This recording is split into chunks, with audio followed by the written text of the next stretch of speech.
3 మేకులు పిక్కోలేవు అని అనుకున్నారు. కానీ ఈ రాజు, యువర్ కింగ్, మై కింగ్, కమాన్ రా అని పిలిచాడు. రా అని మరణాన్ని పిలిచాడు. మరణాన్ని కౌగిలించుకోవటానికే ఈ లోకానికి వచ్చాడు.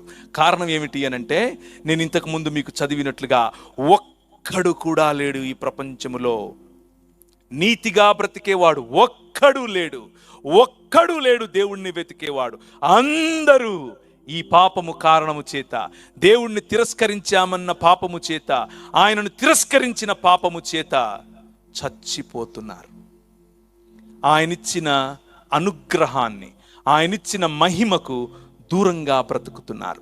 ఆయనిచ్చిన మహిమ ఏమిటి?